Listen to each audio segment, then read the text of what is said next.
Book जो है आप लोगों का अपने बैग में रख लीजिए, बुक का कोई यूज नहीं है। एक दो दिन कल भी बुक का यूज नहीं होगा, मंडे से आप अपना बुक ला सकते हैं।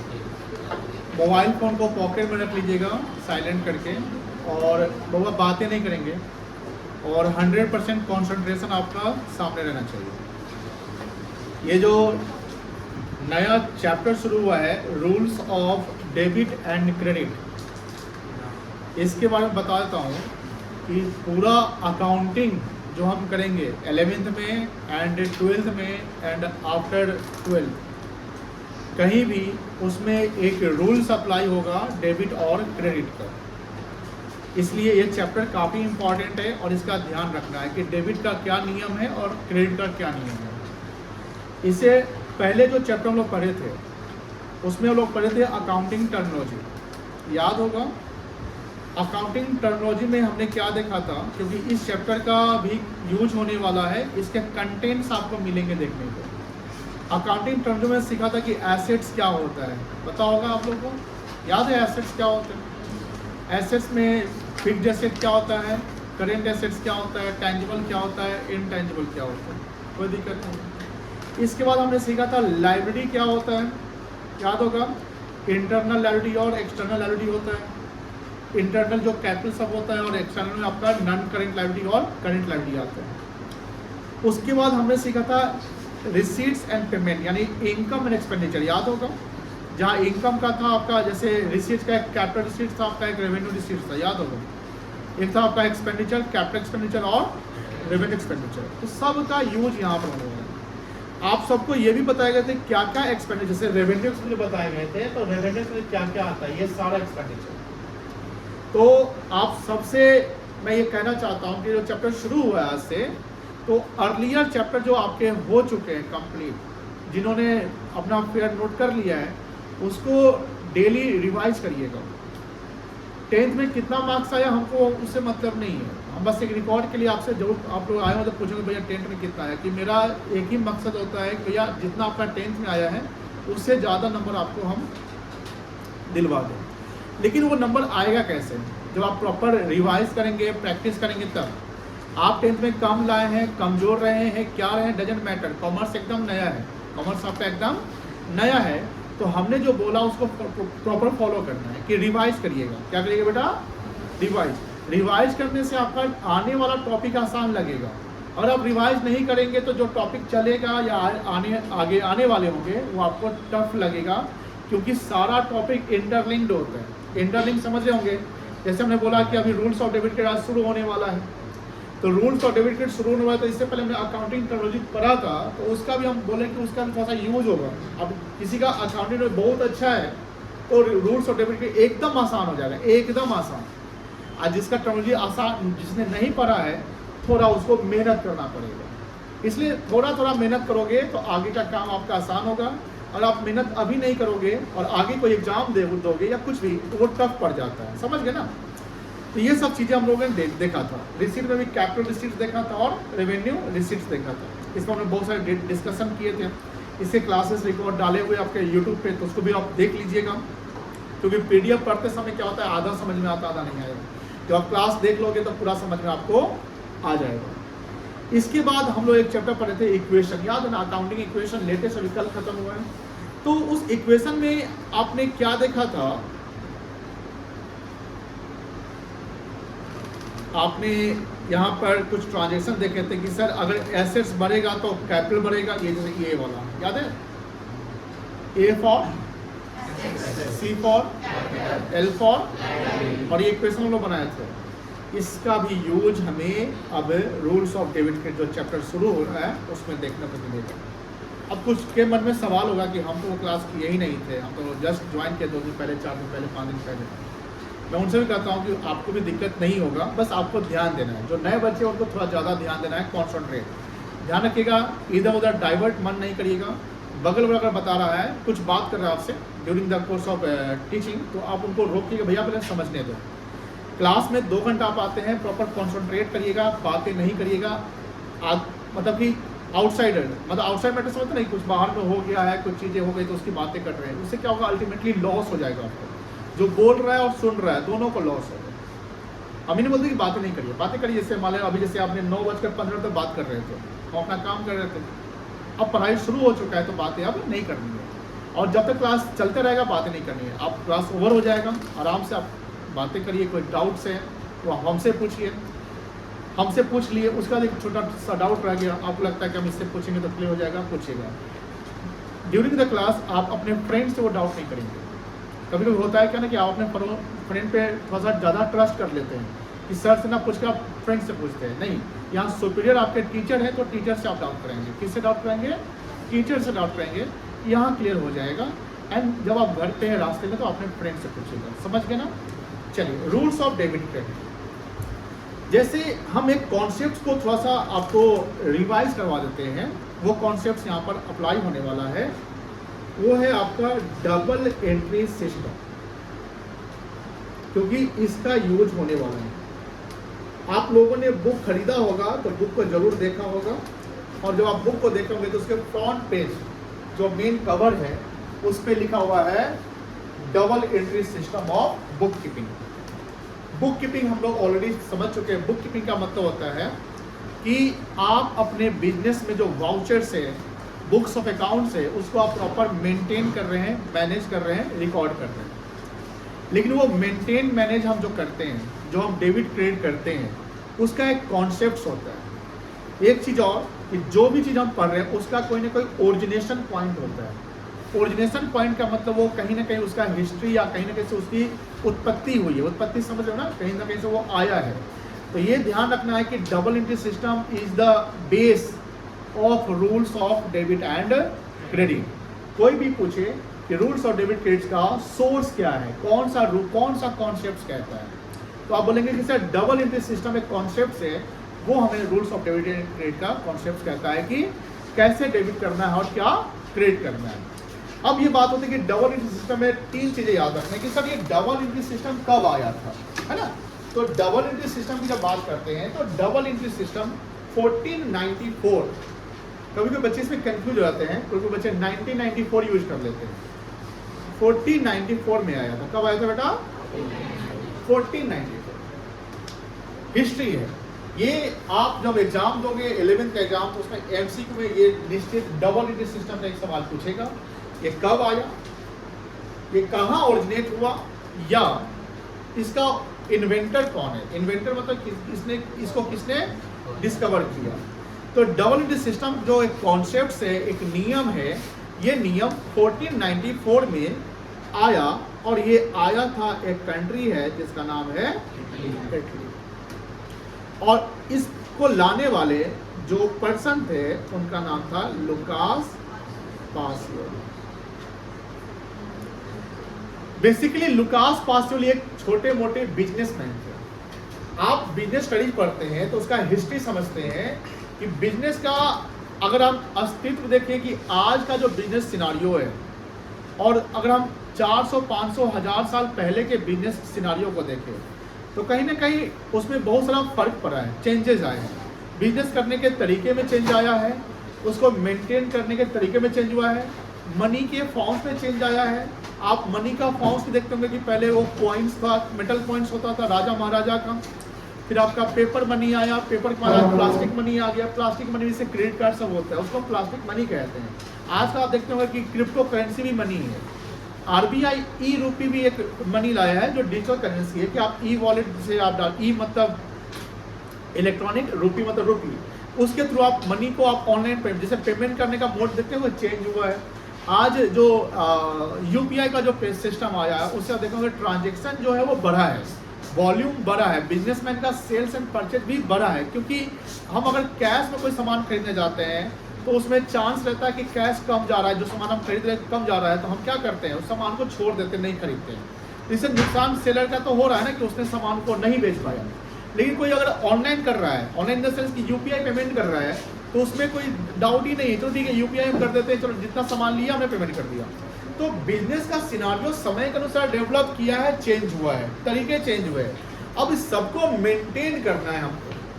तो मेंटेन तो हम ओरली मेमोरी में तो नहीं रख सकते कि माइंड में सब कुछ रखना है, रख सकते हैं? नहीं रख सकते हैं। कहने का हमको रिटन फॉर्म में रखना है। रिटन फॉर्म में क्यों रखना है कि फ्यूचर में हमें किसी से पैसा लेना हो, किसी को देना हो, किसका बकाया है, वो सब हमको कैसे पता चलेगा? जब हम पेपर में और बुक्स में हम लिखेंगे तब पता चलेगा। लुकास पासियोली को यही प्रॉब्लम हो रहा था कि वो जो अकाउंटिंग करते थे, मतलब अपना हिसाब किताब करते थे, तो वो समय वो डबल एंट्री सिस्टम नहीं था, तो वो सिंगल एंट्री मेंटेन करते थे। सिंगल एंट्री मतलब कि जो अकाउंटिंग का रिकॉर्ड्स जो है वो कंप्लीट नहीं रखते थे, इनकम्प्लीट रखते थे। क्या रखते थे?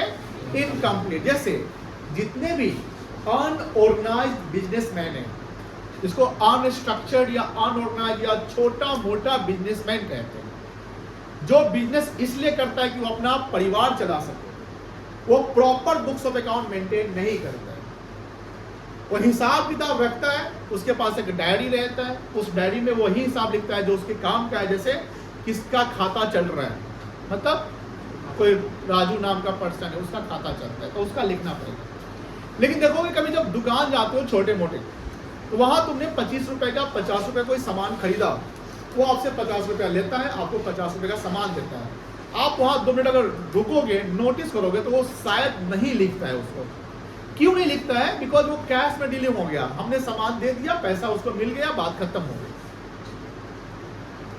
लेकिन अगर किसी इंसान का क्रेडिट चलता है, क्रेडिट मतलब उधारी चलता है, जैसे मोहल्ला में कोई किराना दुकानदार है, हम बोलते भैया महीना के अंत में पैसा मेरा सैलरी आएगा, हम पेमेंट कर दिया करेंगे, हमारा खाता कर चलाएगा, तो उसका तो आपको रिकॉर्ड लिखना पड़ेगा, या तुम्हारा इतना पैसा इस दिन को इतना ये सामान ले गए थे, कि नहीं है? बट वो जो लिखता है वो कैसे, क्या वहाँ डेबिट क्रेडिट करता है? एकदम नहीं करता है। क्या वहाँ इक्वेशन लगाता है? एकदम नहीं लगाता है। कोई खाता लिखा हुआ 2 पेज इस नाम का, 2 पेज उस नाम का, 2 पेज उस नाम का लिखा हुआ, उसने पैसा कमाया, बैंक में जमा कर दिया, उसका भी रिकॉर्ड वो नहीं रखता है। वो अनऑर्गेनाइज्ड बिजनेस होता है। क्या होता है बेटा? अनऑर्गेनाइज्ड। सरकार उस पर ज्यादा बर्डन नहीं थोपती है, यानी सोल प्रोप्राइटर्स जो स्मॉल स्केल पे करते हैं, सरकार नहीं कहती कि भैया आप अकाउंटिंग करो, क्योंकि अकाउंटिंग करोगे तो तुम टैक्स दोगे, नहीं नहीं, आराम से करो, कोई दिक्कत नहीं। लेकिन जब ऑर्गेनाइज्ड बिजनेस की बात करते हैं, किस बिजनेस की? ऑर्गेनाइज्ड बिजनेस समझते हो, जिसका कोई फिक्स एस्टेब्लिशमेंट है, जिसका सेल्स वॉल्यूम ज्यादा है, जिसका ट्रांजेक्शन ज्यादा है, उसके पास स्टाफ है, उसका लेन देन जो हो रहा है वो क्रेडिट में और कैश में दोनों में होता है। क्रेडिट में लेन देन क्यों होता है? बिकॉज इससे सेल्स वॉल्यूम बढ़ेगा। अगर हम क्रेडिट सेल करना बंद करते हैं, मान लेते हैं, तो मेरा सेल्स जितना होना चाहिए उतना होगा कि कम जाएगा?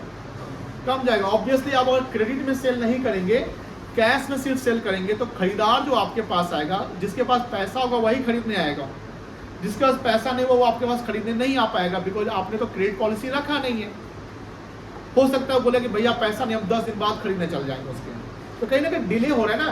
तो बिजनेस के वॉल्यूम को बढ़ाने के लिए, बिजनेस को एक्सपैंड करने के लिए, हमारा जो relation business seller and buyer का क्रेडिट रिलेशन भी रहता है। मतलब कि हम credit sale and credit purchase करते हैं, इससे व्यापार बढ़ता है। व्यापार बढ़ने से इकोनॉमी बढ़ेगा। क्या बढ़ेगा? इकोनॉमी डेवलप करेगा, एम्प्लॉयमेंट भी क्या होगा आपका? क्रिएट होगा, एंड इससे कंट्री का जीडीपी का ग्रोथ होता है। अब बात आती है लुकास पासियोली की। उनको जब एक प्रॉब्लम हो रहा था, वही सिंगल एंट्री मेंटेन करते थे, इनकम्प्लीट। ऐसे ये चैप्टर जो सिंगल एंट्री सिस्टम है, जिसका दूसरा नाम है accounting for incomplete records, 11th में ही हम लोगों को लास्ट चैप्टर आपको मिलेगा, तो पढ़ना है। तो उनको जब दिक्कत हो रहा था लुकास पासियोली को, तो उन्होंने, जैसे देखो कभी किसी इंसान को दिक्कत होता है तो वो इंसान 2 डिसीजन लेता है, या तो उस दिक्कत के साथ चलता चला जाता है, या उस दिक्कत को खत्म करता है। यही ना होता है। हम लोग के लाइफ में भी कोई प्रॉब्लम आता है तो क्या करते हैं? उस प्रॉब्लम को झेलते रहते हैं, या उस प्रॉब्लम को खत्म करने की कोशिश करते हैं। यही ना होता है। तो लुकास पासियोली एक ऐसे इंसान थे जिनको प्रॉब्लम था, लेकिन लुकास पासियोली सिंगल व्यक्ति तो नहीं रहे जिनको प्रॉब्लम रहा होगा। वैसे तो बहुत सारे बिजनेसमैन रहोगे, लेकिन इन्होंने ही क्या किया कि एक ऐसा सिस्टम डेवलप किया जिससे उनका अकाउंटिंग जो रिकॉर्ड करते हैं, हिसाब किताब लिखते हैं, वो प्रॉपर मैनर में लिख सके। और इसी के चलते 1494 में डबल एंट्री सिस्टम का उन्होंने इन्वेंशन किया। अब ये सिस्टम क्या कहता है उस पे आते हैं। ये सिस्टम कहता है कि कोई भी ट्रांजैक्शन हो, वर्ड पे ध्यान रखिएगा, कोई भी ट्रांजैक्शन हो। अब सर ट्रांजैक्शन क्या होता है? मैंने ये ट्रांजैक्शन का मतलब पहले ही समझा दिया है। आई थिंक आपके मंथली टेस्ट में वो सवाल आया था, what is transaction, can anyone explain? तो जो पहले हम पढ़ाए हैं ना, वो सब हम पूछते रहेंगे। कोई बता सकता है ट्रांजैक्शन क्या होता है? बोलिए। Exchange of goods and services in consideration of day-to-day business activity. Yes, exchange of goods and services for consideration. Consideration मतलब जहां पैसा आपको मिल रहा है। On day to day of business operation is called transaction, यानी व्यापार में जो लेन देन हो रहा है। जैसे मैं बोला 50 रुपये का हमने सामान खरीदा, उसने सैलरी दिया, रेंट दिया, बैंक में पैसा जमा किया, बैंक से पैसा निकाल लिया, कोई मशीन खरीद कर लाया, कोई भी transaction in the form of what, in the form of money, उसको हम कहते हैं ट्रांजेक्शन। अगर मान लीजिए आपके यहाँ कोई कस्टमर आता है, आपके शोरूम पे कस्टमर आया, वो सामान उसको खरीदना है, बोला सामान दिखाइए, आपने सामान दिखाया, वो 10 को सामान देख लिया, लेकिन उसको पसंद नहीं आया, बोला कि नहीं पसंद आ रहा, या परसों आते हैं, रहने दीजिए। आपने दिखा दिया, वो बोला परसों आते हैं, नहीं लिया, वो चल दिया, क्या उसको ट्रांजेक्शन कहेंगे? नहीं कहेंगे। लेकिन जब वो खरीद लिया सामान, वो उसने आपको पैसा दे दिया, तो क्या कहलाएगा? अब सवाल बोलते कि सर आपने से आपका एक सवाल बनेगा, सर आपने बोला जहां मनी इन्वॉल्व है, मान लीजिए कि सर जहां उधारी खरीदे, जहां हमने उधारी, वहां पैसा तो नहीं मिला ना। मान लो कि हमने किसी को उधार बेच दिया, पैसा मिलेगा? पैसा तो नहीं मिला। पैसा कब मिलेगा? फ्यूचर मिलेगा। क्या उसको ट्रांजेक्शन कहेंगे? Yes, sir. यस, उसको भी ट्रांजेक्शन कहेंगे, बिकॉज आपका एक राइट टू रिसीव हो गया। राइट मतलब अधिकार, पैसा लेने का अधिकार हो गया उससे जिसको आपने सामान सेल किया है। यहाँ मनीज वर्थ आ जाता है। क्या आ जाता है बेटा? मनीज वर्थ। मतलब ये एक कमोडिटी है, ये पैसा तो नहीं है, बट पैसे के रूप में कमोडिटी है ना। और हम इसको रियलाइज कर दे, रियलाइज मतलब सेल आउट कर दे, क्या पैसा मिलेगा? एकदम मिलेगा। मान लीजिए हम नया आईपैड खरीदे, तो हमने क्या किया, इसको एक्सचेंज में डाल देंगे। हो सकता है इसका कोई भी तो मॉनेटरी वैल्यू घट जाएगा। मान लो कि नया आईपैड का दाम 90,000 रुपया है, इसका उसने मान लो कि 40-30,000 दे दिया, तो हमको कितना और पेमेंट करना पड़ेगा? 60,000 है कि नहीं है? तो कहीं ना कहीं कह सकते हैं कि मनी और मनीज वर्थ में जो ट्रांजेक्शन, जो चीजें हो रही है, उसको हम कहते हैं ट्रांजेक्शन। कोई दिक्कत नहीं। फिर आते हैं डबल एंट्री सिस्टम। तो double entry system Lucas pascal ने डेवलप किया, जिसमें उन्होंने बोला कि कोई भी ट्रांजेक्शन अगर होता है तो उसका 2 इम्पैक्ट पड़ता है। कितना इम्पैक्ट? 2। और जो 2 इम्पैक्ट होगा वो दोनों इक्वल होगा। क्या होगा बेटा? इक्वल होगा। एक इम्पैक्ट को हम अगर डेबिट कर रहे हैं तो दूसरे इम्पैक्ट को हमको क्रेडिट मानना ही पड़ेगा। एंड डेबिट में अगर 50,000 रुपया रिकॉर्ड हो रहा है तो क्रेडिट में भी 50,000 रुपए ही रिकॉर्ड होंगे। मतलब एक ट्रांजेक्शन के एटलीस्ट कितने इम्पैक्ट? 2। अब 2 इम्पैक्ट पड़े, यानी डेबिट में पड़ेगा और क्या पड़ेगा आपका? क्रेडिट में पड़ेगा। तो ये ध्यान रखिएगा, जब डेबिट और क्रेडिट पड़ रहा है तो एक अकाउंटिंग, वहां पर अकाउंटिंग हेड बनेंगे। किसी भी चीज को आइडेंटिफाई करने के लिए हमको हेड बनाना पड़ता है। जैसे मान लो कोई भी समरी या कोई चीज को पढ़ते हैं तो उसका एक टाइटल बनाते हैं ना। टाइटल समझते हैं ना, हेडिंग। टाइटल मतलब क्या हुआ? हेडिंग। तो किसी, जैसे मान लो कि हम कोई भी सामान खरीद रहे हैं, गुड्स खरीद रहे हैं, ये भी बताया गया जब हम गुड्स खरीदते रहते हैं तो उसका एक अकाउंटिंग हेड बनता है, उसको बोलते हैं परचेज अकाउंट। क्या बोलते हैं? Purchase account. हमने मान लो मशीन खरीदा तो एक अकाउंटिंग हेड बनेगा, बोलो मशीन अकाउंट। हमने फर्नीचर खरीदा तो अकाउंटिंग हेड क्या बनेगा? Furniture account. मान लो हमने बैंक में अकाउंट खुलवाया, उसमें पैसा जमा किया, निकाला, चेक दिया, चेक लिया, जो बैंक से रिलेटेड ट्रांजेक्शन हो रहा है उसके लिए क्या बनेगा? बैंक अकाउंट बनेगा। अगर कैश से रिलेटेड ट्रांजेक्शन हो रहा है तो क्या बनेगा? कैश अकाउंट बनेगा। कोई मान लो सोहन नाम का मेरा डेटर है। डेटर किसको कहते हैं?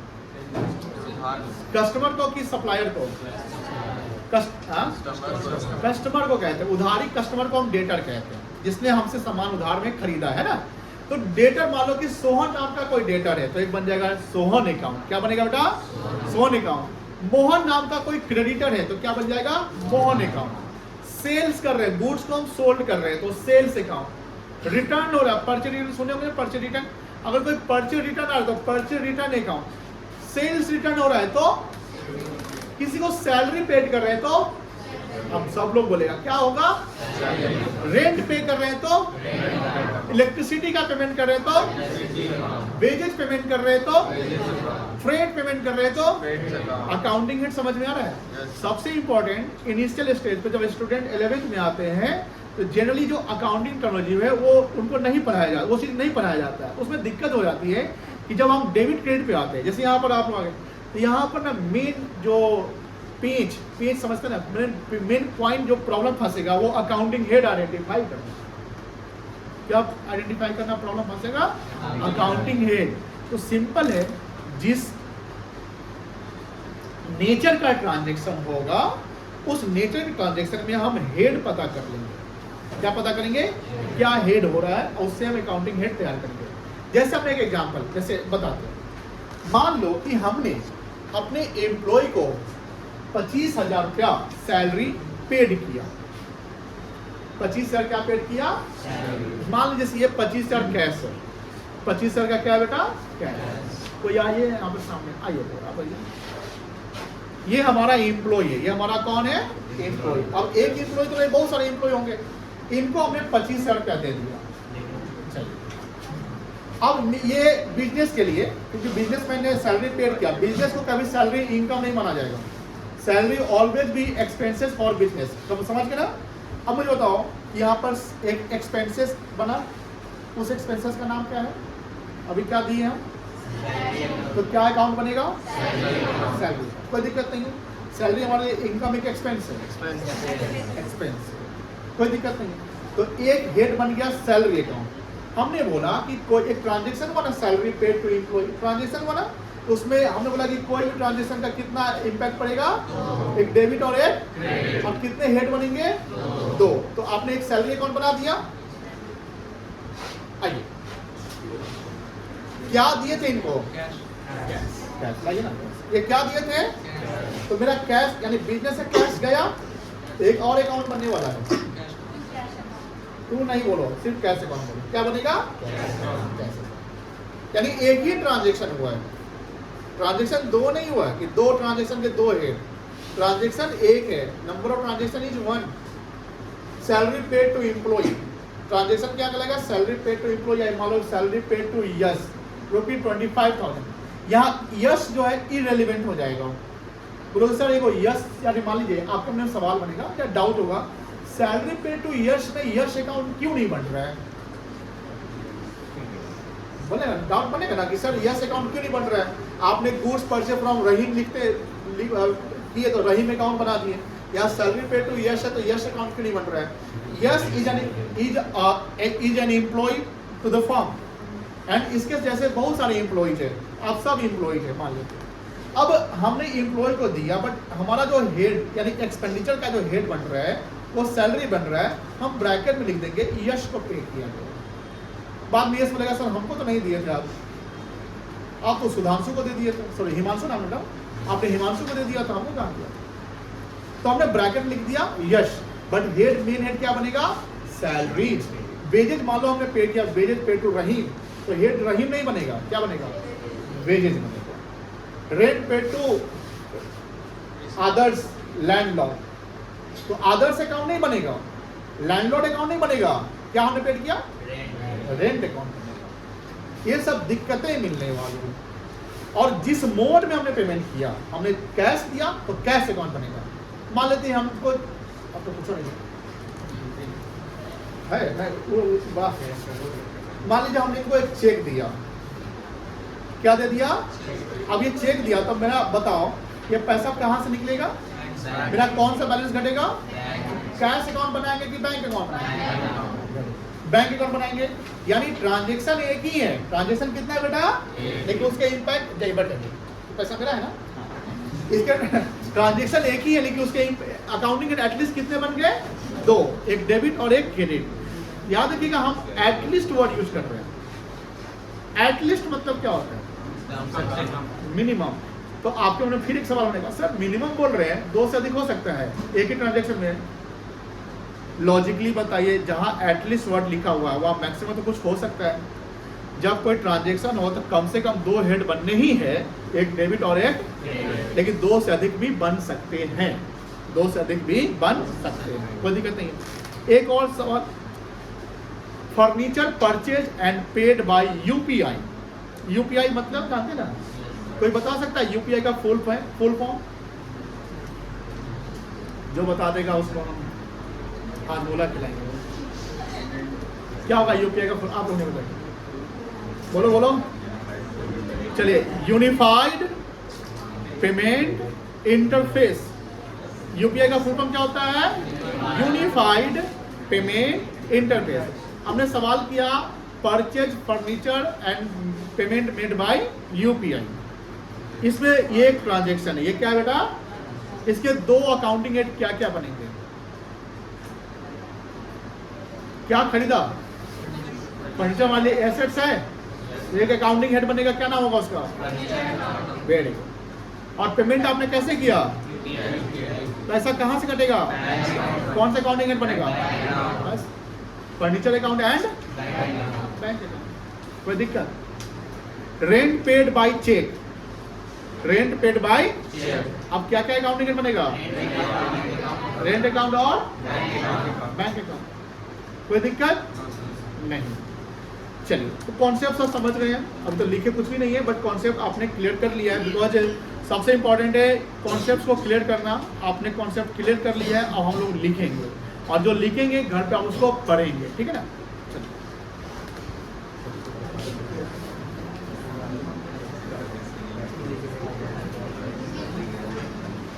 लिखिएगा।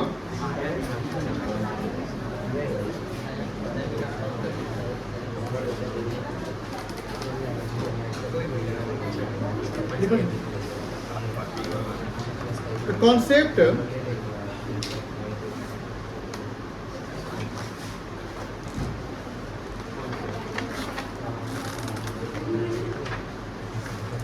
double entry system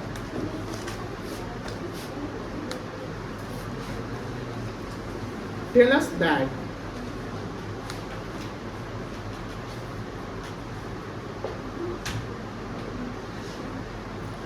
every transactions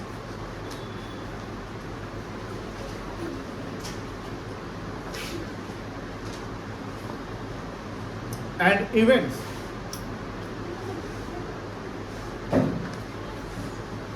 has its two equal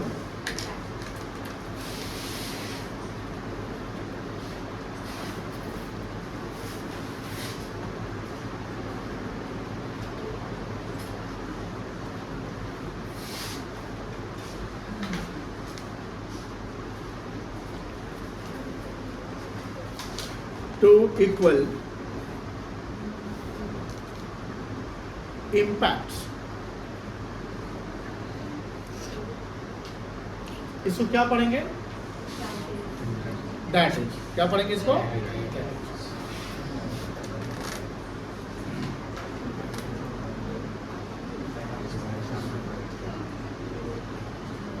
debit and credit. Debit को शॉर्ट में डीआर लिखेंगे। डीआर में याद रखिएगा डी कैपिटल और आर स्मॉल होना चाहिए। डी कैपिटल और आर स्मॉल। अकाउंट्स में डीआर को डेबिट पढ़ेंगे, अकाउंट्स में डीआर को क्या पढ़ेंगे?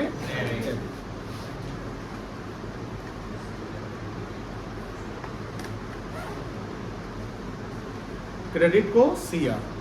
क्या लिखेंगे बेटा? और ये यूनिवर्सल है, यूनिवर्सल समझते हैं?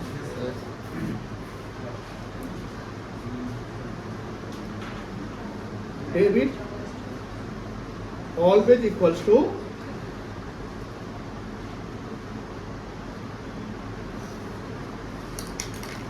always।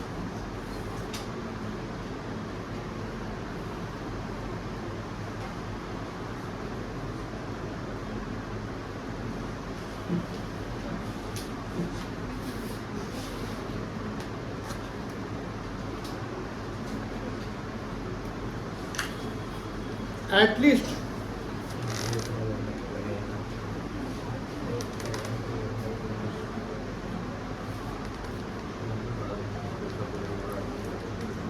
two accounting head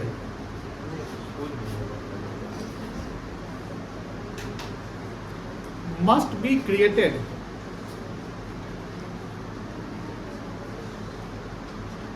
in a transaction।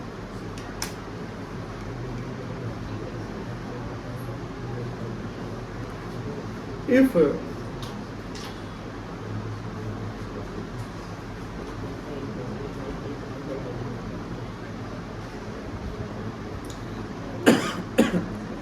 one accounting head is debit, then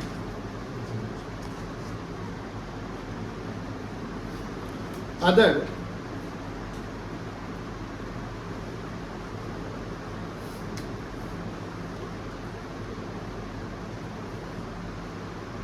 accounting head will be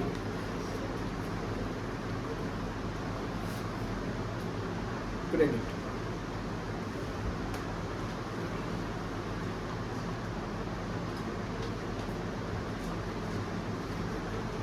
Example.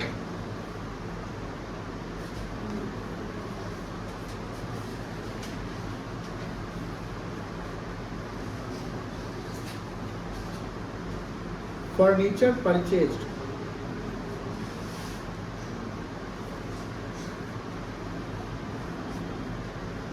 for cash rupee 10,000.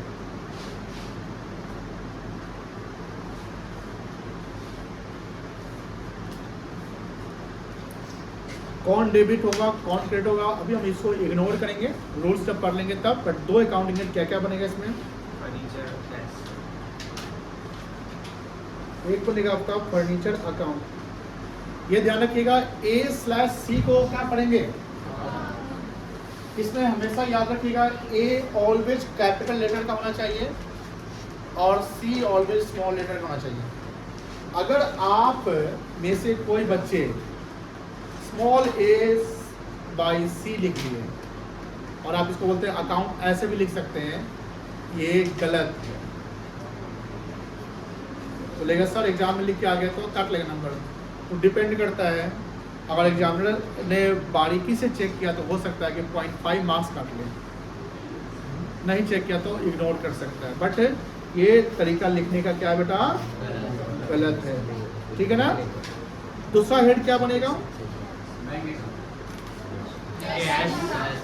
क्या बनेगा?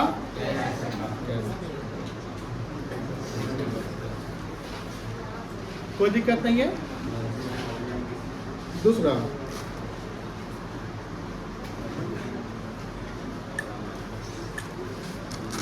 सैलरी पेड बाय चेक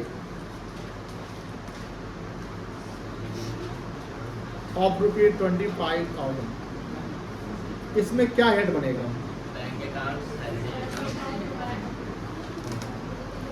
एक बनेगा सैलरी अकाउंट, एक बनेगा बैंक अकाउंट। समझ गए? तीसरा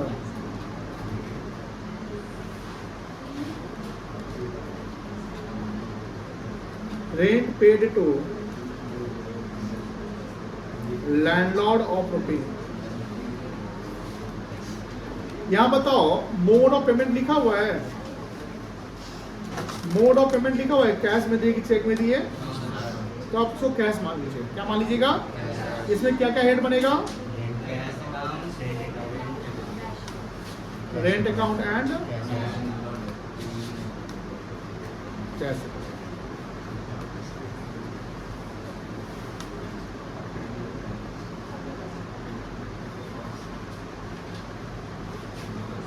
गुड्स परचेज फॉर कैश,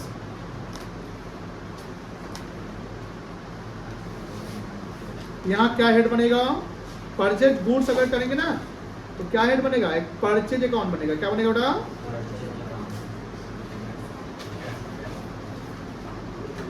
और एक क्या हेड बनेगा?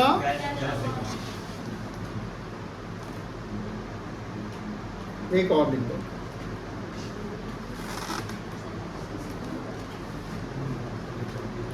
Goods sold to Raman on credit. आप बताओ सेल्स अकाउंट, एक बनेगा आपका, बता सकते हैं? सेल्स अकाउंट बन जाएगा। और इस बार क्रेडिट में सेल हुआ है, क्रेडिट मतलब उधार में सेल हुआ है, तो कैश अकाउंट या बैंक अकाउंट नहीं बनेगा। जब आप नगद खरीदेंगे बेचेंगे तब कैश बैंक आ जाएगा। या तो उधार है ना, पैसा फ्यूचर में किससे लेंगे हम? रमन मेरा एसेट की लाइबिलिटी है। वेरी रमन से पैसा हमको रिकवर करना है ना, तो एसेट्स कहलाएगा। ठीक है,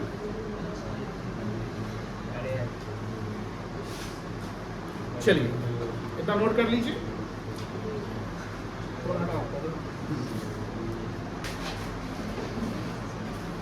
यहाँ तो कोई दिक्कत नहीं है ना?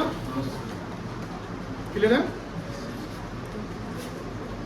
अब हम लोग नेक्स्ट पड़ाव पे आएंगे।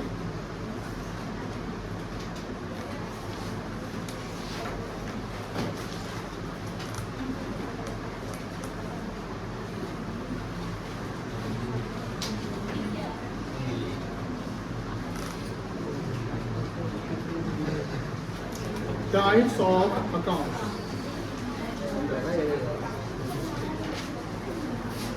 Yeah.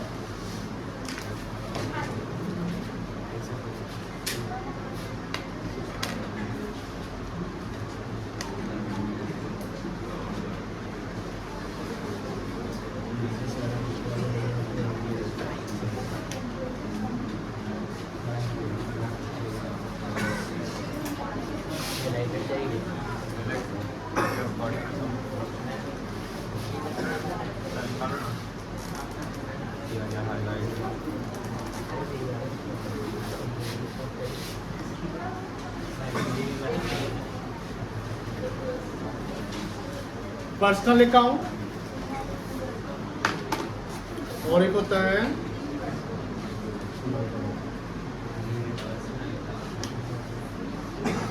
Impersonal account.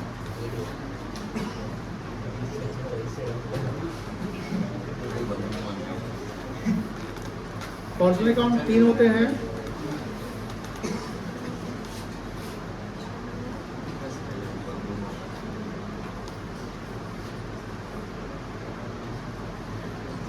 Artificial,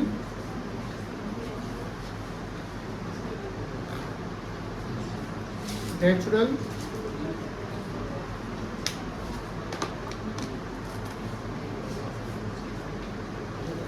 representative.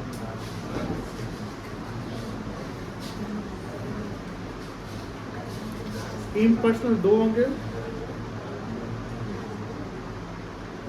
Real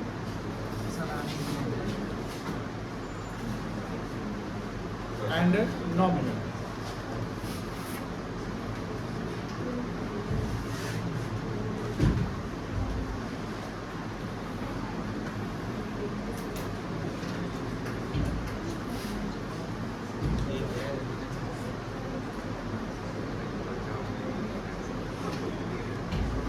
काफी इंपॉर्टेंट है, ध्यान रखिएगा।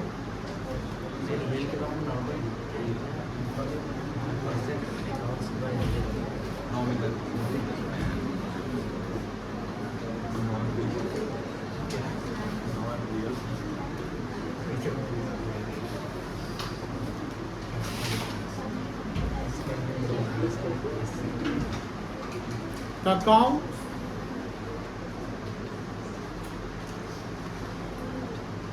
which is directly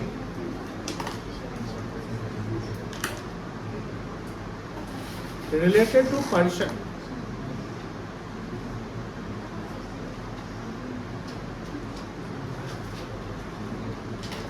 is called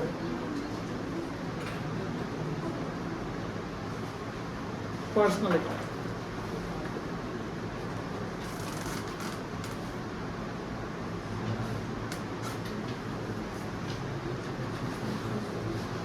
Personal accounts are of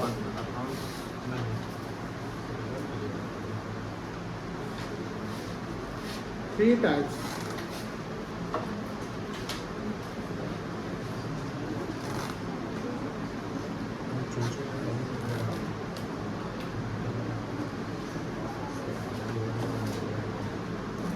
Artificial personal account,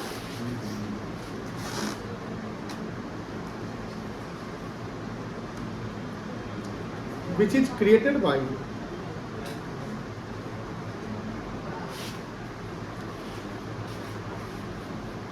person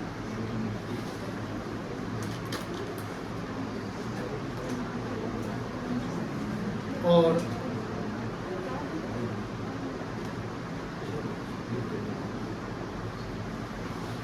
created by law.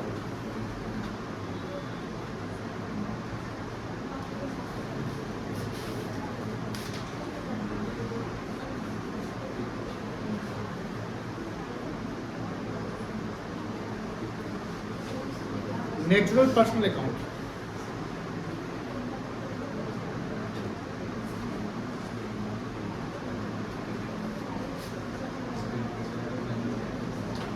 Which is created by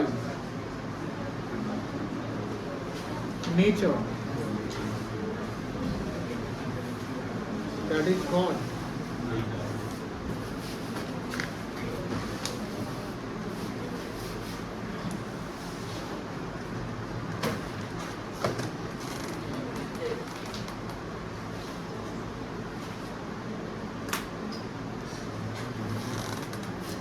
Natural personal account,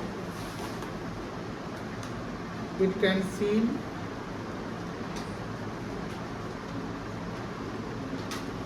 can breathe,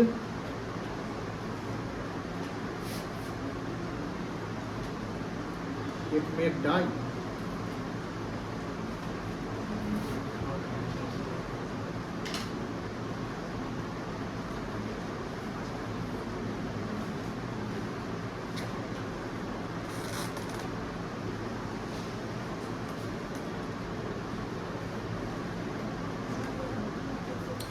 Representative personal account.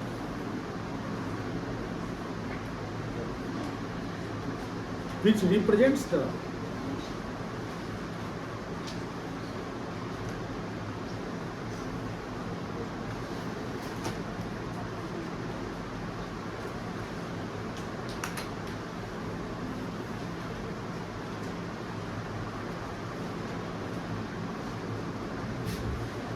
natural person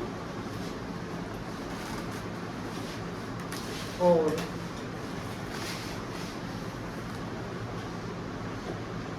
artificial person.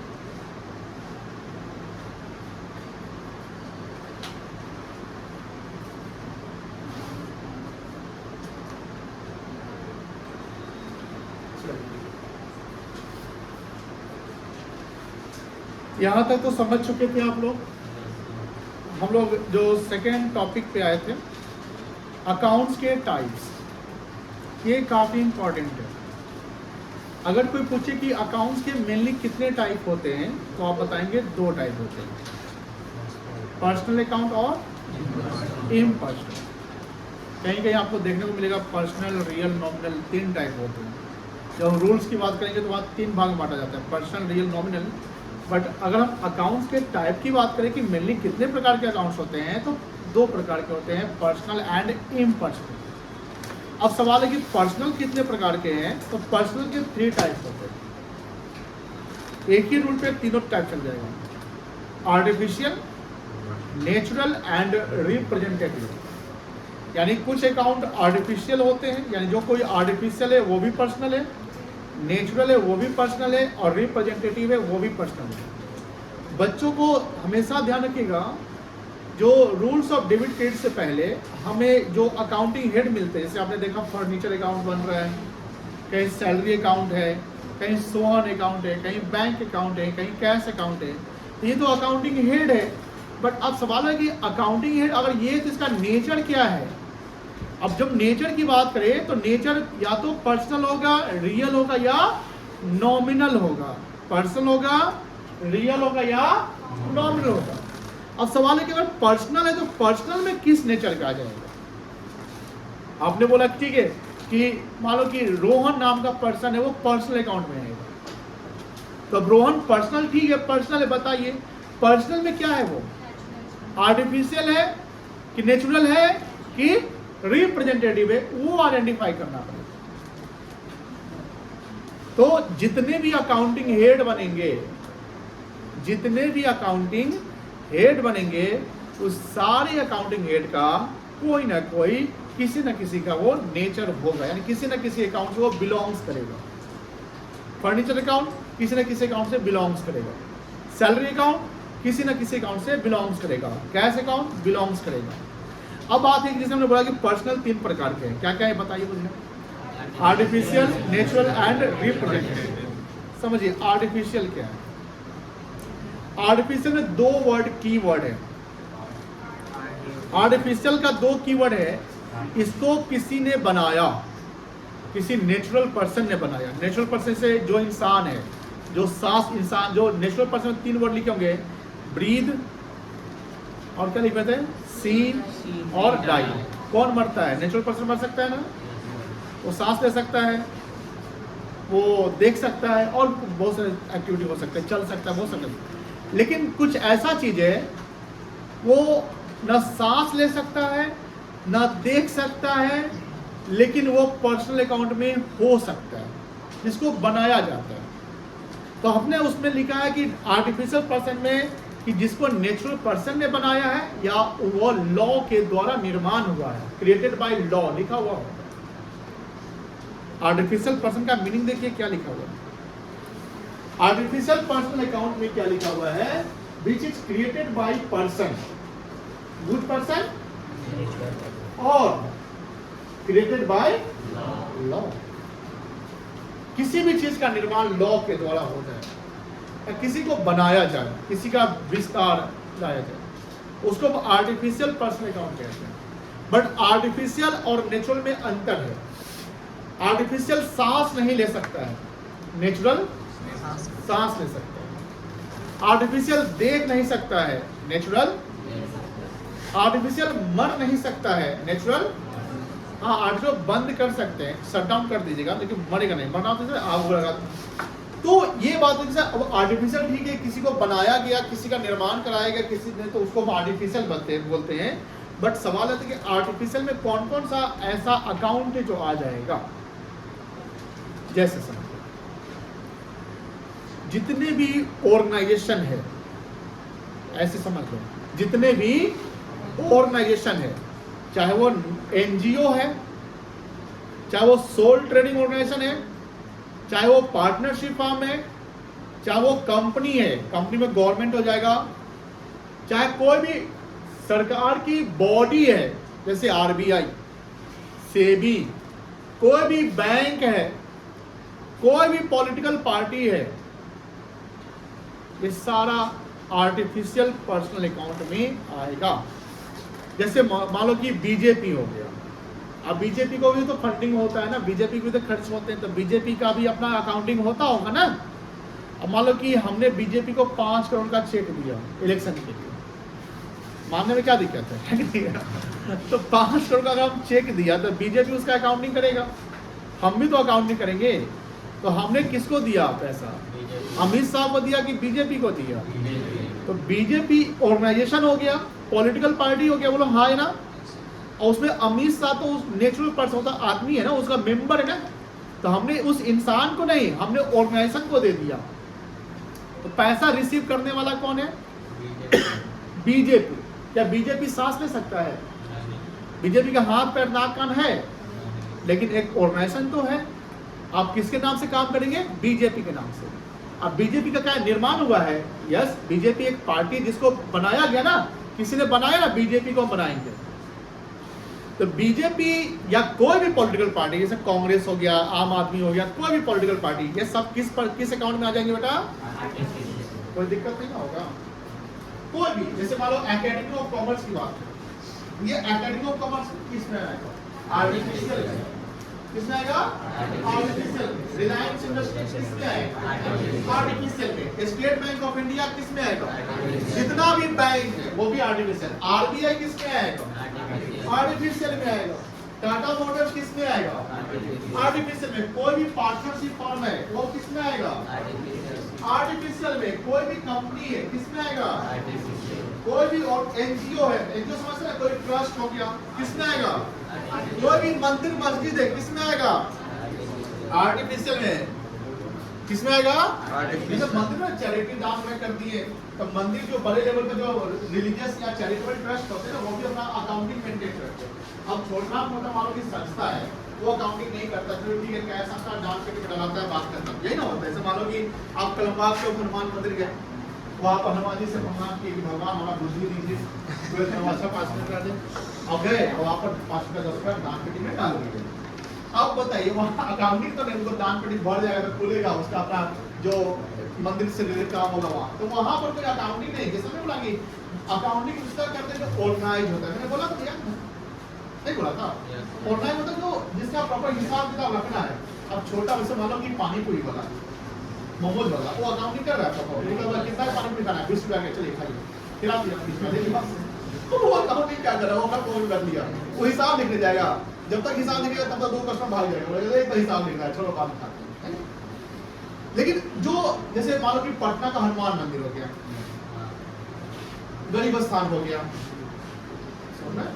Ayodhya Ram मंदिर हो गया, कोई भी बड़ा level का, तो ये सबका तो फंड करोड़ों में आते हैं या लाखों श्रद्धालु आते हैं केवल। अब बताइए वहां पर अगर अकाउंटिंग नहीं होगा तो उसका जो मेन पंडित होगा या मेन जो उसका ट्रस्टी होगा वो सारा कर देगा गड़बड़ सड़बड़, इसलिए अकाउंटिंग वहां होता है।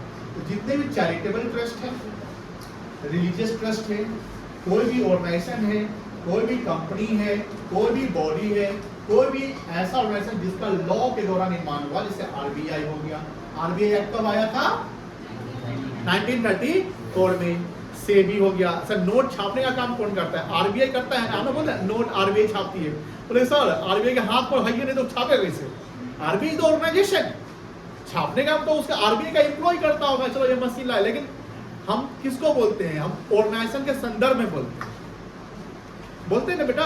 हम बैंक पैसा जब जमा करने जाते हैं किसी बैंक में, तो ना एसबीआई में जमा कर दिया पैसा, एसबीआई लिया, एसबीआई का पैसा तो आप उसके उस ऑर्गेनाइजेशन बैठा हुआ एम्प्लॉय वो आपका पैसा लिया, आपको रिसीट दे दिया वगैरह वगैरह, लेकिन आप उसका नाम जानते भी नहीं है, आप उसका नाम जानते नहीं कि ऑर्गेनाइजेशन जानते कि हमने किस बैंक में जमा किया। ये सारा किस में आ जाएगा बेटा, क्लियर हो गया ना, एकदम पूरा पर्सनल रियल नॉमिनल एकदम क्रिस्टल क्लियर करवा देंगे, ये मेरा वादा है।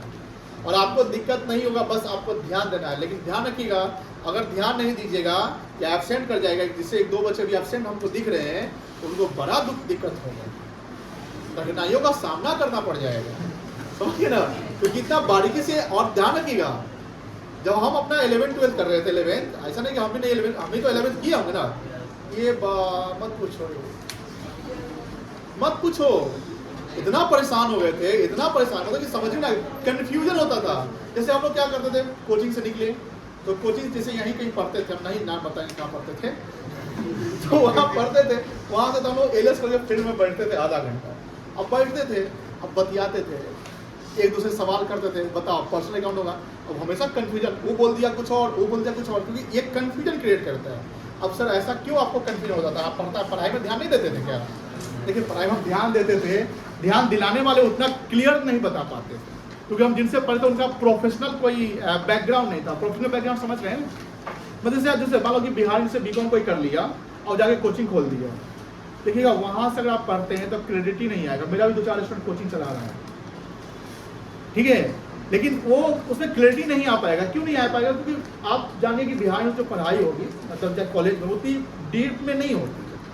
लेकिन हाँ, आप में से कोई जैसे मान लो कि आप कोई CA करने जाते हैं, कोई बड़े टीचर या जो नेशनल लेवल का टीचर है उससे पढ़ते हैं, तो वो आपको पूरा क्लियर करा देगा, क्रिस्टल क्लियर करा देगा कि हाँ, जैसे हमने बोला कि आर्टिफिशियल पर्सन, अब आपको दिक्कत होगा ही नहीं होगा।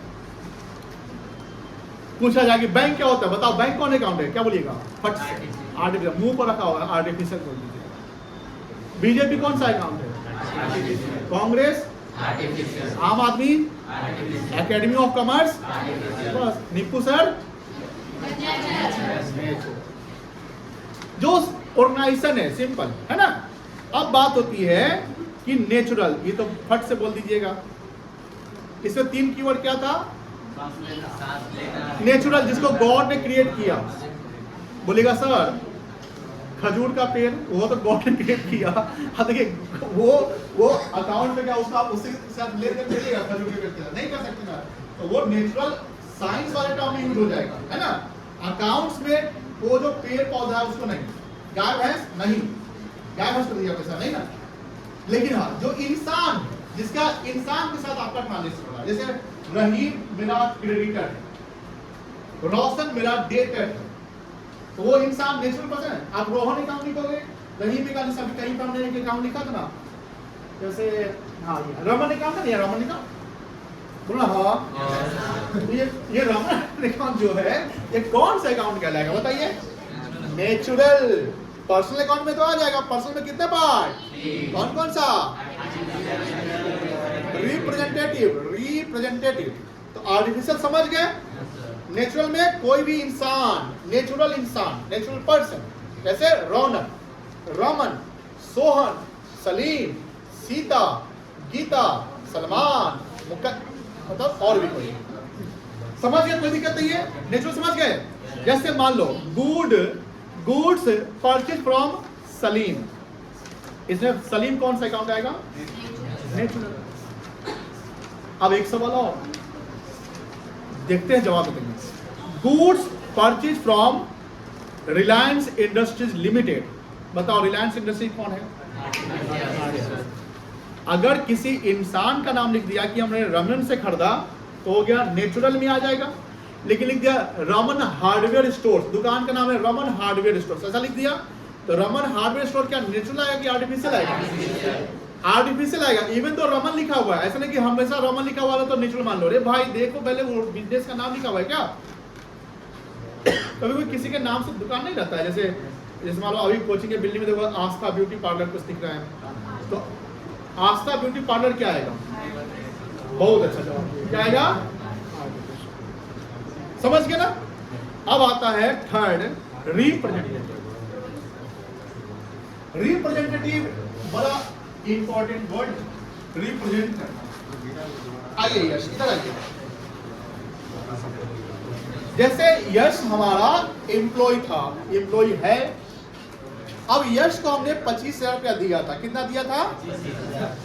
लेकिन यश का ना सैलरी, डोंट टॉक, इधर फोकस करिए, डोंट बी एक्सपर्ट। हाँ कहाँ थे हम लोग? 25,000 सैलरी हमने पेड किया था, लेकिन इनका सैलरी बन रहा था 30,000 रुपया। ये सब चीज हम बताए हुए, बोलो हाँ या ना। इनका सैलरी कितना बन रहा था एक साल का? 30। अब अरे मान लो, मानने में क्या जाता है, हमने इसको 25,000 मान लिया तो हो जाएगा 25,000, नहीं? हमने इनको 25,000 पेड कर दिया, कुछ हमको कहेंगे क्या? क्या कहेंगे? मेरा एसेट्स की लायबिलिटी है, उसका सैलरी आउटस्टैंडिंग। अरे बउआ ये बताओ कैसे लायबिलिटी एसेट्स है? कैसे एसेट्स है? कैसे एसेट मतलब जिससे पैसा को रिकवर करना है, 5 तुमको देंगे फ्यूचर में। ये बेटा लायबिलिटी है। क्या है बेटा? इस लायबिलिटी का नाम क्या है? सैलरी। बोलो सैलरी। ए भाई अब आकर तो आउटस्टैंडिंग बोलना था ना। सैलरी आउटस्टैंडिंग ये नहीं बोलते हैं, बोलिए हाँ यार। अब सैलरी आउटस्टैंडिंग एक हेड बन गया। क्या बन गया? जो मेरी लायबिलिटी है। सैलरी आउटस्टैंडिंग रिप्रेजेंट कर रहा है किसी एम्प्लॉय को, कर रहा है ना? ये एम्प्लॉय नेचुरल है, बोलो हाँ या ना। क्या है? नेचुरल। तो इस नेचुरल पर्सन जो हमारा एम्प्लॉय है यश, इसको सैलरी हम 5,000 रुपया देंगे। ये सैलरी 5,000 जो देंगे वो 5,000 का एक अकाउंटिंग हेड बन रहा है जिसको हम बोलेंगे सैलरी आउटस्टैंडिंग। सर सैलरी और सैलरी आउटस्टैंडिंग दोनों सेम है? नो, अलग है। Salary is our expenses, salary is our expenses. जो 30,000 एक्सपेंस माना जाएगा, ये कॉन्सेप्ट कहता है एक्रूअल कॉन्सेप्ट। क्या कहता है? Accrual concept. बट हमने कैश इनको 25,000 ही दिया। कितना दिया? 25,000। तो 25,000 कैश गया, बट कितना पैसा अभी और देना है? 5,000, जिसका एक प्रॉपर, जैसे कोई भी अमाउंट का एक अकाउंटिंग हेड बना दो तो 5,000 जो देना बाकी है उसको कहेंगे, बोलो बोलो, सैलरी आउटस्टैंडिंग। तो ये रिप्रेजेंट कर रहा है 5,000 किसी को। तो सैलरी आउटस्टैंडिंग एक हमारी लायबिलिटी बन रही है जो रिप्रेजेंट कर रहा है एक नेचुरल पर्सन को। तो सैलरी आउटस्टैंडिंग कहलाएगा representative personal account. Salary outstanding क्या कहलाएगा? रिप्रेजेंटेटिव। अब बैठ जाइए। इसको ठीक कर दीजिएगा, सी होगा, सीन नहीं होगा, सीन नहीं होगा, सी होगा। ठीक, ये सैलरी आउटस्टैंडिंग जो कहलाएगा, क्या कहलाएगा? Representative personal account. अब यहां देखो ध्यान से कि पर्सनल अकाउंट में हमने कितना चीज लिया था? 3 चीज। कितना चीज लिया था बेटा? जिसमें हमने बोला आर्टिफिशियल, जिसको नेचर ने बनाया या लॉ ने बनाया। नेचुरल, जो गॉड ने बनाया, जो देख सकता है, मर सकता है, सांस ले सकता है, बोल सकता है, कोई दिक्कत नहीं है। रिप्रेजेंटेटिव, जो किसी को रिप्रेजेंट करा, यानी वैसा अकाउंट जो किसी ना किसी को रिप्रेजेंट करे। अब यहाँ वर्ड आ रहा है कि किसी ना किसी, वो कौन किसी को रिप्रेजेंट करेगा? तो किसी ना किसी में 2 चीज होगा, या तो वो नेचुरल पर्सन को रिप्रेजेंट कर जाए या आर्टिफिशियल पर्सन को रिप्रेजेंट कर जाए। जैसे यश अभी आया, यश आया ना, यश कौन सा पर्सन था? सैलरी आउटस्टैंडिंग रिप्रेजेंट करता है यश को। अब यहाँ पर आर्टिफिशियल की बात करते हैं, किसी आर्टिफिशियल का भी रिप्रेजेंट हो। जैसे मान लो कि किसी ऑर्गेनाइजेशन को हमने 5,000 रुपया एडवांस दिया है। सर ऐसा कुछ एग्जांपल बताइए ना, तो हमें समझ में आएगा। ये जो NBPDCL है ना, north Bihar power distribution corporation limited है ना, तो north Bihar power distribution corporation limited, जिसको NBPDCL कहते हैं। बताइए पहले ये कौन सा अकाउंट है? पर्सनल है, रियल है, सॉरी पर्सनल है, सॉरी आर्टिफिशियल है, नेचुरल है कि रिप्रेजेंटेटिव है? आर्टिफिशियल है। अब हम मान लो कि रिचार्ज करवाया, अब तो प्रीपेड है ना, प्रीपेड वाउचर समझते हैं, प्रीपेड रिचार्ज। प्रीपेड मीटर का मतलब क्या होगा? पहले पैसा दो तब बिजली कंजप्शन करोगे। अब मान लो कि मार्च का महीना है, कौन सा मंथ है ये? अब मार्च में हमने 10,000 का रिचार्ज करवाया। कितना रिचार्ज करवाया? जिसमें मार्च में 2,000 का खत्म हो गया, 8,000 बचा हुआ है। कितना बैलेंस है? वो खत्म का वो किस महीने में होगा? अगले महीने में। वो अगला महीना कब आएगा? अप्रैल। बोलो ना हाँ, या अप्रैल आएगा। कब आएगा? अप्रैल। अगला फाइनेंशियल हो सकता है ना, मार्च खत्म हो जाता अप्रैल। अब जैसे बात होती है कि हम अगर मान लो कि मार्च में ही बिजनेस, वो मान लो कि इलेक्ट्रिसिटी का कंजम्पशन बंद कर दें, सब कुछ खत्म कर दें, बिजली कटवाना है, जो मेरा प्रीपेड है उसको हम ले सकते हैं ना वापस? मान लो ले सकते हैं, ले सकते हैं ना, वो हिसाब किताब करके दे देगा, कुछ ना कुछ पैसा देगा। तो प्रीपेड जो हमने एक्सपेंडिचर किया इलेक्ट्रिसिटी के लिए, वो किसको दिया था? नेचुरल पर्सन को दिया था कि आर्टिफिशियल पर्सन को दिया था? आर्टिफिशियल को दिया था। तो यहाँ पर एक हेड बन रहा है प्रीपेड इलेक्ट्रिसिटी बिल। क्या बन रहा है? प्रीपेड इलेक्ट्रिसिटी बिल 8,000 रुपया। वो हमारे लिए एसेट की लायबिलिटी है। बोलो प्रीपेड क्या है? एसेट की लायबिलिटी है। अब एसेट्स है तो प्रीपेड कोई भी एक्सपेंसेस बन रहा हो, जैसे यहाँ पर इलेक्ट्रिसिटी बिल बन गया, ये कहलाएगा रिप्रेजेंटेटिव पर्सनल अकाउंट, बिकॉज जो प्रीपेड इलेक्ट्रिसिटी बिल है वो रिप्रेजेंट कर रहा है उस कंपनी को जिसको हमने पैसा दे रखा है। प्रीपेड इलेक्ट्रिसिटी बिल उस कंपनी को रिप्रेजेंट कर रहा है जिसको हमने पैसा दे रखा है। तो रिप्रेजेंटेटिव का मतलब ये हुआ कि कोई ऐसा आइटम, कोई ऐसा अकाउंटिंग हेड जो इधर नेचुरल पर्सन या आर्टिफिशियल पर्सन को रिप्रेजेंट करता हो। जैसे हमने मान लो किसी एम्प्लॉय की, जैसे मान लो कि रमेश, सोहन, मोहन को सैलरी देना है, नहीं दिया अभी, या हमने एडवांस दे दिया, तो वो नेचुरल पर्सन को रिप्रेजेंट कर रहा है, चाहे वो प्रीपेड हो या आउटस्टैंडिंग हो। तो कोई भी प्रीपेड एक्सपेंसेस, कोई भी या कोई भी आउटस्टैंडिंग एक्सपेंसेस, कोई भी आउटस्टैंडिंग एक्सपेंसेस या कोई भी इनकम एडवांस, ये सारा हमारा पर्सनल अकाउंट होगा। कौन सा अकाउंट होगा? पर्सनल। और पर्सनल में कौन सा अकाउंट होगा? रिप्रेजेंटेटिव। दूसरा, जैसे आपने अकाउंटिंग इक्वेशन पढ़ा, तो अकाउंटिंग इक्वेशन में जनरली जो पहला ट्रांजेक्शन रहता था वो रहता था कि सोहन या रोहन या Mohan started business with cash, रहता था ना? बोलो हाँ है ना? तो कोई प्रोप्राइटर ने पैसा लगाया। मुझे बताओ प्रोप्राइटर कौन होगा? पर्सनल में रियल हो, सॉरी आर्टिफिशियल होगा, नेचुरल होगा कि रिप्रेजेंटेटिव होगा? प्रोप्राइटर नेचुरल होगा। प्रोप्राइटर कौन होगा बेटा? लेकिन प्रोप्राइटर ने जो पैसा लगाया उसको क्या बोलते हैं? कैपिटल। आप जब अकाउंटिंग इक्वेशन बनाते थे तो प्रोप्राइटर का नाम लिखते थे कि कैपिटल लिखते थे? Capital. Capital always represents to proprietor. Capital always represents to Proprietor. Proprietor. तो कैपिटल, जब पैसा आपने बिजनेस में लगा तो कैपिटल अकाउंट बनेगा ना? क्या अकाउंट बनेगा बेटा? कैपिटल अकाउंट बनेगा। तो कैपिटल अकाउंट पर्सनल अकाउंट कहलाएगा। क्या कहलाएगा? Personal account. अब सवाल है कि पर्सनल में कौन सा अकाउंट कहलाएगा? रिप्रेजेंटेटिव, बिकॉज कैपिटल कोई आर्टिफिशियल नहीं है, कैपिटल कोई नेचुरल नहीं है। Capital is only the representation of proprietor. Capital is only the representation of proprietor. Because जब कैपिटल बिजनेस में है तो कैपिटल किसको रिप्रेजेंट कर रहा है? प्रोप्राइटर को कर रहा है। इसलिए कैपिटल रिप्रेजेंटेटिव पर्सनल अकाउंट आएगा, कोई दिक्कत नहीं है। उसी प्रकार प्रोप्राइटर पर्सनल यूज के लिए पैसा निकालता है ना, बोलो हाँ है ना, उसको क्या कहते हैं? Drawings. तो हम ड्राइंग्स लिखते हैं ना, क्या लिखते हैं? तो ड्राइंग्स भी किसको रिप्रेजेंट कर रहा है? प्रोप्राइटर को। तो ड्राइंग्स भी क्या कहलाएगा? रिप्रेजेंटेटिव पर्सनल अकाउंट, कोई दिक्कत नहीं है।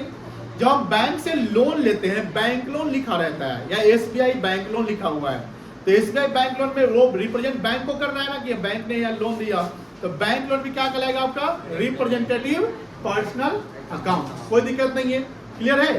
दूसरा चीज, जब हम पर्सनल अकाउंट की बात कर रहे हैं, ध्यान से रखिएगा, जितना भी लायबिलिटी है,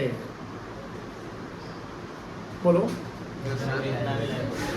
चाहे वो इंटरनल लायबिलिटी है चाहे एक्सटर्नल लायबिलिटी है, एक्सटर्नल में करेंट है या नॉन करेंट है, सबका सब पर्सनल अकाउंट है। बस सबका सब। Personal account. जैसे क्रेडिटर, बोलो, अरे उसके आगे बोलो, कौन सा अकाउंट? Personal account. क्रेडिटर कौन हो गया? Personal. Bank loan, capital, drawings, outstanding salary, income advance, bank overdraft, और कुछ बच गया, बोरोइंग्स, पर्सनल। यानी जितने भी लायबिलिटीज है वो क्या है? बस ऐसे ध्यान रखना है, याद करने की जरूरत नहीं है, सारा लायबिलिटी आपको पता है। बैंक लोन लायबिलिटी है, अरे पर्सनल अकाउंट है। आउटस्टैंडिंग एक्सपेंसेस लायबिलिटी है, अरे पर्सनल अकाउंट है। बैंक ओवरड्राफ्ट, जहां बैंक से हमें पैसा एक्स्ट्रा निकाला, वो क्या है? अरे पर्सनल अकाउंट है। अच्छा, बैंक ओवरड्राफ्ट किस अकाउंट में मिलेगा? सेविंग में कि करंट अकाउंट में? गुड, कोई दिक्कत नहीं है सर। सिर्फ लायबिलिटी ही पर्सनल अकाउंट है, कोई एसेट भी पर्सनल अकाउंट हो सकता है क्या? Yes, all assets are not real but some assets are real and some assets are personal। assets में कौन सा अकाउंट पर्सनल होगा? जैसे बैंक, क्या होगा बेटा? हमने बोला ना, बैंक जो एक ऑर्गेनाइजेशन है, और बैंक ऑर्गेनाइजेशन कौन है आपका? पर्सनल अकाउंट में आता है, आर्टिफिशियल में आता है ना, तो पर्सनल हो जाएगा। प्रीपेड इंश्योरेंस या प्रीपेड एक्सपेंसेस की बात कर लो, प्रीपेड किसी को रिप्रेजेंट कर रहे हैं ना, रिप्रेजेंट तो कहाँ जाएगा? पर्सनल अकाउंट में। किस में आएगा? पर्सनल में आएगा। डेटर, डेटर समझते हैं? Yes, sir. वो भी किस अकाउंट में आएगा? क्या डेटर हमेशा नेचुरल हो सकता है कि आर्टिफिशियल भी होगा? आर्टिफिशियल भी हो सकता है, नेचुरल भी हो सकता है। क्योंकि डेटर अगर जैसे मान लो किसी रहीम से खरीद, रहीम को बेचा तो नेचुरल हो गया, लेकिन रामा हार्डवेयर रहीम ट्रेडर्स ऐसा लिखा हुआ है, किसी ऑर्गेनाइजेशन का नाम लिखा हुआ है, तो वो आर्टिफिशियल में आ जाएगा, कोई दिक्कत नहीं है। समझ गए? लिखिए, लिखवा दे क्या? लिखो लिखो। अब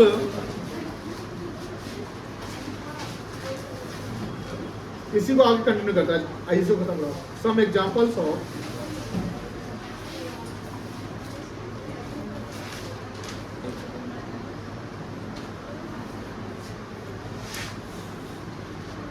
बोर नहीं ना हो रहे हैं? थके नहीं ना है?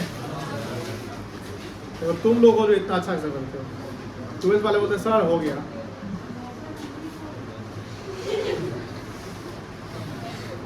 कौन बोला? सिमरन बताओ, इन पर्सनल अकाउंट कितने हैं? कौन कौन सा?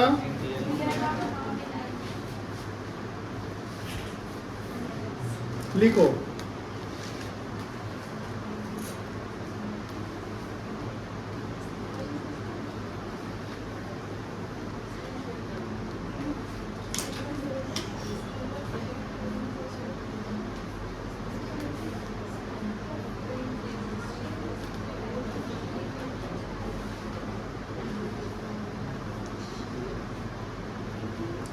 चलिए आर्टिफिशियल नेचुरल रिप्रेजेंट, कुछ एग्जांपल्स बता सकते हैं आर्टिफिशियल में क्या आएगा?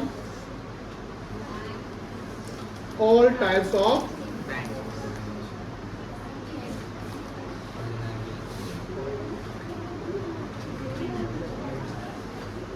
ऑर्गेनाइजेशंस हो सकता है ना बेटा, जैसे कोई भी पॉलिटिकल पार्टी, कोई भी बैंक, कोई भी चैरिटेबल ट्रस्ट,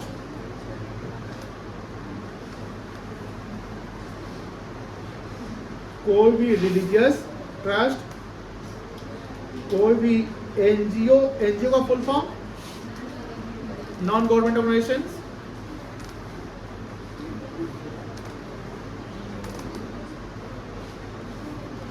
हॉस्पिटल,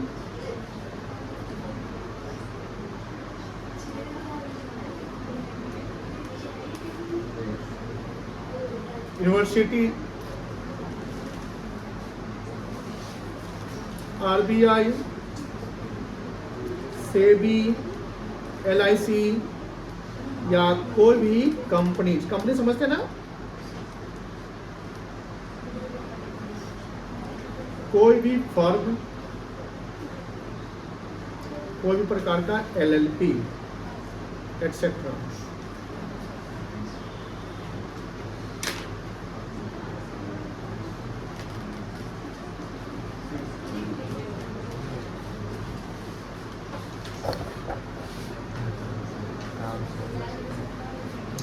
नेचुरल तो जानते होंगे, क्या का नेचुरल में? Humans. हाँ, Humans. रमन, सुमन, सीता, गीता एटसेट्रा। अब सारा नाम क्या है तो जानिएगा ना नेचुरल पर्सन, उसमें क्या लिखना है। रिप्रेजेंटेटिव इंपॉर्टेंट है, बच्चा इसी में कंफ्यूज होता है। नेचुरल में कंफ्यूजन नहीं है, आर्टिफिशियल में कंफ्यूजन नहीं है, यहाँ पर कंफ्यूजन। रिप्रेजेंटेटिव, रिप्रेजेंटेटिव किसको रिप्रेजेंट करेगा? इधर इधर आर्टिफिशियल या जैसे क्या आएगा इसमें? कैपिटल आ जाएगा, बोलो हाँ या ना। कैपिटल किसको रिप्रेजेंट करेगा? ठीक है। ड्राइंग्स आ जाएगा, आ जाएगा, बोलो हाँ। बैंक ओवरड्राफ्ट आ जाएगा,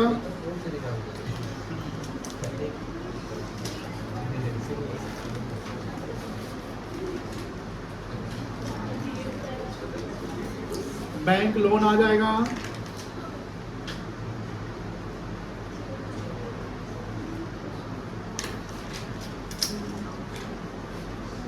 आउटस्टैंडिंग एक्सपेंसेस आ जाएगा,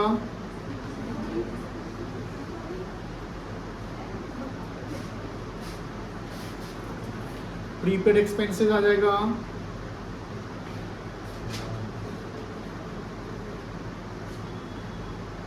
इनकम एक्रूड आ जाएगा,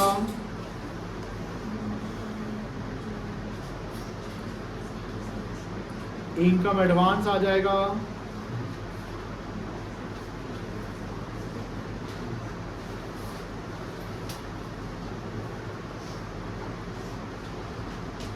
प्रोविजन फॉर टैक्स आ जाएगा, एटसेट्रा।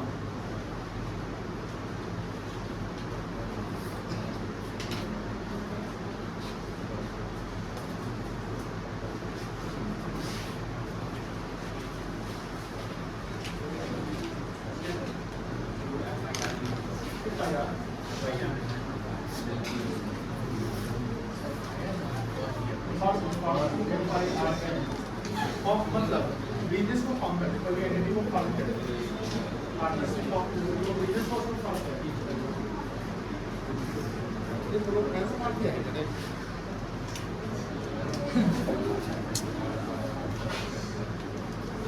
हम नहीं सर। हो गया? हाँ, थोड़ा हाँ या ना? चलो, काफी आज के लिए। और लिखवा दें। सर समझ में आया है? एक बैठ ना, तू भाग, बैठ बैठ पहले, बैठ बैठ बैठ। बीच में भागते नहीं, मेरा कंसंट्रेशन खराब हो जाता है। आराम से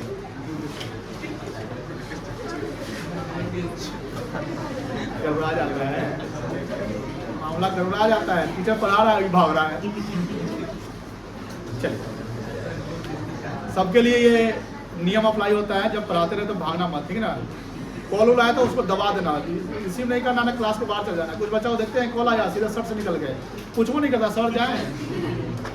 चलिए, हम गार्जियन है ना यहाँ के, क्या 2 घंटा गार्जियन हम है, उसके बाद आपके मम्मी पापा। ये दिक्कत नहीं है, यहाँ पे स्क्रीन पर देखो, दिक्कत आप देखो नहीं है, होगा नहीं है ना, आप देखो यहाँ देखो, नहीं है, यहीं सब पूछेंगे सवाल, ऊपर से नहीं पूछेंगे, ऊपर वाला सबको पता है, ये वाला फंसेगा नहीं। दिक्कत बोलो हाँ या ना, हाँ दिक्कत। स्नेहा आप भी से पूछेंगे, बहुत स्माइल कर रहे हैं आप, आज सारा सारा सवाल आप पे जाएगा। ये बताइए, अब डरे बोलेंगे हाँ दिक्कत हो गया, क्योंकि जान के सर हमसे पूछेंगे, बोलो नहीं है दिक्कत, बोलो ना कॉन्फिडेंस से। वेरी गुड, बहुत अच्छा। बताओ, जनता दल यूनाइटेड कौन सा पार्टी, बैठ के बताइए। बहुत अच्छा जवाब दिए। बैंक ओवरड्राफ्ट, गलत कर दिए, गलत कर दिए। Bank overdraft, bank loan, Raju natural, Raju store, Reliance Industries Limited, Akash Ambani, artificial बोल रहा था रे, उत्कर्ष बोला रे, उत्कर्ष। चलिए, State Bank of India, artificial. Punjab National Bank, artificial. National Congress party, NDA, Nipu sir, bank loan, drawings, capital, provision for tax. बहुत अच्छा, कल हम पूछेंगे। चलिए, आज के लिए हम अकाउंट्स में इतना ही रखते हैं।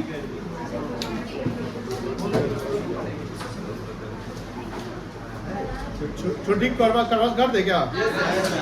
चलिए, कौन कौन छुट्टी के पक्ष में हाथ रेज करिए। उत्कर्ष खड़े हो जाइए। अरे ऐसा सवाल पूछेंगे, 3 सवाल, अगर 3 सवाल सही दे दिया तो आप सबको छुट्टी कर देंगे। खड़े हो, तुम यहाँ आओ पहले, सब तुमको उधर से बोल देगा आंसर, इधर मानेंगे नहीं, आओ ना। अगर ये तीनों सवाल सही बोलता है तब आंसर देंगे, सॉरी छुट्टी देंगे। उधर बोलिए, डबल एंट्री सिस्टम कब आया? सब नहीं बोलेगा। डबल एंट्री सिस्टम कहाँ से ओरिजिनेट हुआ, कहाँ आया था?